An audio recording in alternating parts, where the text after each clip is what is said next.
Good evening, friends. Ben-Nun with Israeli News Live. And of course, things are just heating up all around the world. Right now, we've got a very interesting development. Newsweek reporting here that Putin has boosted Belarus' ability to carry nuclear weapons. Lukashenko says, brought that out. And of course, that is only going to cause a provocation by the West. Russia didn't want nuclear weapons in Ukraine, and now Russia has put the Eiklander in Belarus. So I can only imagine how that's going to really flare up tensions there in Europe there. I want to play this little clip here. We'll read along with the subtitles here as the Belarusian president, Zelensky, and Putin all respond on the issue here. So at any rate here, we get in here. They were doing military drills going on inside of Belarus. And then the president says, to be honest, I didn't think this operation would drag on this way, but I am not immersed in this problem to say whether it goes according to plan, like the Russians say, or like I feel it. He's talking about, of course, the Ukrainian situation. I want to stress one more time. I feel like this operation, I forget what he said there. Putin sells nuclear-capable Eiklander missiles to Belarus. They were fitting his warplanes to be able to carry nuclear weapons as well. And the Belarusian president has said that they would protect the Russian people in the event that there is any types of attacks by the West on Russia. They would also step up. Zelensky goes on to say, I would like to separately address the citizens of Belarus today, both civilians and those in uniform. You are being drawn into the war, and even more actively than in February and in the spring months. The Kremlin has already decided everything. For you, your lives are worth nothing to them, but you are not slaves or cannon fodder.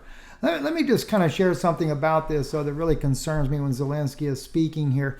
This man right here is definitely a war criminal, and the evidence of him actually killing his own people, their very own Ukrainians, to be able to beef up support of the United States, for the United States to send more weapons, more money into Ukraine, only to fatten the pockets of these politicians like Zelensky and all the other thugs in his country there. Is absolutely appalling. And the evidence is being filmed by Ukrainians and being brought to the rest of the world. Patrick Lancaster being one of those. Also, Russell Bentley, who has shared a lot of information that is going on over there. And for the last 9 years, they have done nothing but kill Ukrainians. So the Azov Battalion, who is very actively a neo-Nazi organization within his government, and even Israel backing and supporting these neo-Nazis, which is a crime against humanity. It's a spit in the face to the Jewish people that have died in the Holocaust. I have to tell you, just like it is a spit in the face to the Jewish people that died in the Holocaust. To see Israel backing the Azov Battalion, a neo-Nazi group there. But what can we say? I mean, this is exactly what it is. And he's talking about Belarus getting involved in this, not like all these other nations haven't already been supporting and helping Ukraine. They haven't been sending in their private contractors so that they can deflect the blame of actually the West doing it, but the private contractors are helping you. The Navy SEALs have been training you. They have been actively involved. The Israelis have sent in hundreds of troops in there in Ukrainian uniform to fight against the Russians there. Yeah, let's face it. Let's go ahead and call the spade of what it really is. All right, so Putin weighs in on the issue as well. We'll kind of take a look at what Putin has to say in this matter here. The unprecedented political sanctions pressures from the so-called collective West pushes us to speed up the unification process. And he's talking about with Belarus there. For it is easier to minimize the damage from the imposed unlawful sanctions together, easier to organize production of in-demand goods and develop new expertise, and expand cooperation with friendly countries. All right, so that's what he's saying on that issue there. You know, the fact is, friends, I hate to say it. I mean, I'm hearing right out of Washington that it is true. They are actively the Ukrainians have actively been killing their own people, and it has been confirmed by those as high up as the Joint Chiefs of Staff in Washington, D.C. So think about it when we look at this. I'm not interested in being pro-Russian or pro-U.S. or pro-Ukraine. I'm interested in the fact that innocent lives are being taken as a result of all the evil that is going on in this world today. Anyway, Israeli airstrikes in Syria, Hamas province, wounded 2 civilians. This just happened the other day. Lavrov is really pushing hard for Israel to stop bombing in Syria. I do know, though, and I will tell you this, I have to, because I like to look at a balance in all of this. One thing that was shared with me in a private meeting not too long ago about Syria is that Syria has been known as the terrorist state. When I say that the Syrian government has been behind a lot of the terrorist activities that have been done throughout the Middle East. And there's one reason why the U.S. believed if they could break the backbone of Syria, they would break the backbone of the Middle East there. So I do want to say that in more of a neutral look at this. I have no way of proving that claim. I look at it more from the biblical aspect. And I would like to remind you when I say that, when we look at Isaiah 17, because we know that Isaiah 17 is the prophecy of Damascus becoming a ruinous heap. But as I've stated many times before, and I'll just say it for the purpose of saying it again, the reason they become that is because, as it says here, you have forgotten the God of your salvation, and you have not been mindful of the rock of your stronghold. So it specifically deals with both Jewish believers as well as Christians, being rock, Christ Jesus being the rock, and the God of their salvation being the Israelites that believed in the God of Moses. Therefore, you did plant pleasantness and did set it up with the slips of a stranger. So both Christian nations, which would be a NATO military, and that of Israel, sent in all these little thugs into Syria to overthrow the nation. It says, in that day thy planting thou didst make it to grow. In the morning you did make your seed to blossom in a heap of boughs in a day of grief and of desperate pain. And that's exactly what's happened. And what does it do? It causes the fortress to cease from Ephraim. In other words, the oldest Christian church in the world is in Damascus, Syria. And that destruction of Damascus will bring about the total destruction of those of the fortress that the Christians once had there in that nation. So anyway, and here's some of the video footage right here of Israel attacking Syria yesterday, just so you can see what's going on there. Just really sad to see that there's so many people being displaced and lost. The U.S. base also comes under attack in Syria as well, up in the northeastern province of Syria.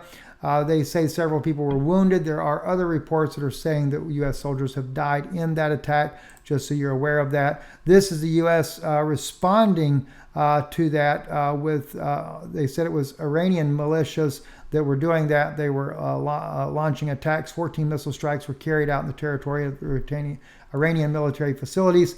And pretty good size attack for that particular region there.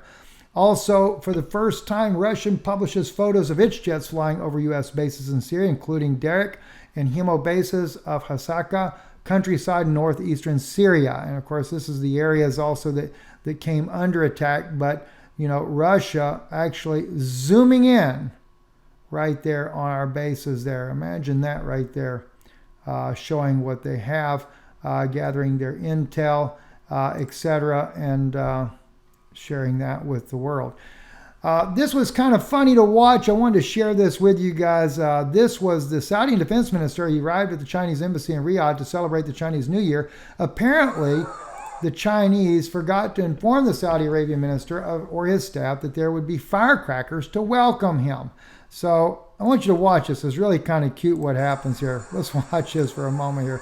So he's there. They're coming in. The defense minister gets out. Or they're going to fix to let him out and everything. He's going to come in. And it's really kind of comical, if you ask me. But I'm sure it wasn't comical for them. So he gets ready to come in. Now, if you'll notice, the people don't run, but they do.